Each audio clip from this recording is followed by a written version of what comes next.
নমস্কার, সবাই কেমন আছো? দেখতে পাবি না। ও দেখতে পেয়েছি।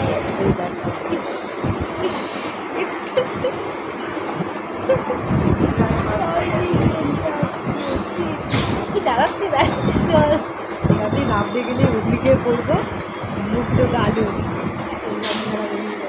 বালিগঞ্জ যাওয়ার ডিরেকশনটা আমাদের পাশ দিয়েই বেরিয়ে গেল, তো সেই জন্য আমরা একটু দুঃখ করছিলাম।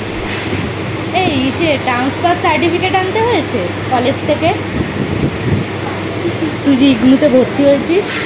আমাদের ক্লাস শেষ হয়ে গেছে, এখন আমরা শিয়ালদা স্টেশনে যাচ্ছি। আগের বারে মিনি ব্লগ বানানোর উদ্যোগটা ঋত্বিকাই নিয়েছিল, তো এবারেও আমাকে আগে থেকেই বলেছিল যে এবারে ও মিনি ব্লগ বানাবে না, তবে আমি চাইবো ও যাতে মিনি ব্লগগুলো বানায়। যেহেতু আমাদের অনেক দিন ক্লাস অফ ছিল, সেই কারণে আমাদের ঘোরাঘুরিটা একটু বন্ধ ছিল, বাট আজকে আমরা একটু সুযোগ পেয়েছি, সেই কারণে স্মার্ট বাজারে চলে এসেছি শিয়ালদার। ঋত্বিকা এখানে খুঁজতে এসেছে ওর মাসলি, যেটার প্রাইস ফ্লিপকার্টে 369 টাকা, সেটা এখানে 327 টাকা। ঋত্বিকা বিঙ্গো ম্যাডামেলস নিল, তার সাথে ভেজ মেয়োনিজ নিল। এখন আমি এই ক্যান্ডি স্টলটায় এসেছি। আজকের মতো টাটা।